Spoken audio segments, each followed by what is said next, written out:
আসসালামু আলাইকুম সবাইকে। আজকে বিকালবেলা চলে এসেছি ভাপা পিঠা বানাতে। আর সেদিন তো গ্যাসের চুলায় বানিয়েছিলাম, কিন্তু আমার কাছে মনে হচ্ছে মাটির চুলায় আজকে খুব তাড়াতাড়ি ভাপা পিঠাগুলো বানানো হচ্ছে এবং খুব তাড়াতাড়ি হচ্ছে যেমন, এবং পারফেক্টও হচ্ছে।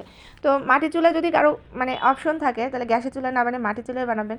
এতে করে দেখবেন আপনার পিঠাটা খুব তাড়াতাড়ি হয়ে যাচ্ছে। আজকে আমার বেশ ভালোই লাগছিল, আর আজকে পিঠাগুলো খুব পারফেক্টভাবে হচ্ছিল। এজন্য আমার কাছে মনে হচ্ছিল যে অনেকগুলো পিঠা বানাই, কিন্তু আমাদের বাসায় লোক সংখ্যা খুব কম, বেশি পিঠা বানালে আবার থেকে যাবে। আর ভাপা পিঠা গরম গরমই বেশ ভালো লাগে। আর প্রতিদিন আমি তো সময় পাই না, তাই আজকে একটু বানিয়ে রাখতেছি, পরে এটাকে আবার ভাপ দিয়ে পরের দিন দেওয়া যাবে। তো আমাদের বাসায় হচ্ছে নারকেল খায় না, নারকেলে অ্যালার্জি হয়, এজন্য ভাপা পিঠার মধ্যে আমি কোনো নারকেল দিচ্ছি না। তবে নারকেল দিলে এটার স্বাদটা আরও দ্বিগুণ হয়ে যেত। আমাদের বাসায় যেহেতু অ্যালার্জি সবারই কম বেশি, তাই আমরা নারকেলটাকে অ্যাভয়েড করি। খেজুরের গুড় মাঝখানে দিয়ে তারপর ভাপা পিঠাটা বানাই।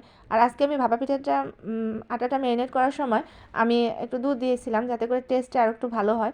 এতে করে ভাপা পিঠাটা যেমন স্বাদও ভালো হয়, একটা সুন্দর স্মেল আসে দুধের কারণে। তো এই তো আমার হচ্ছে তাড়াহুড়ো করে বানানো পিঠা। আর আমি যে কোনো ধরনের শীতের পিঠা বানাতে পছন্দ করি। এতদিন হচ্ছে একটু আমার কাছে কঠিন মনে হয়েছিল, কিন্তু এখন বানাতে বানাতে আমার কাছে মনে হচ্ছে সব ধরনের পিঠা বানানো খুবই সহজ।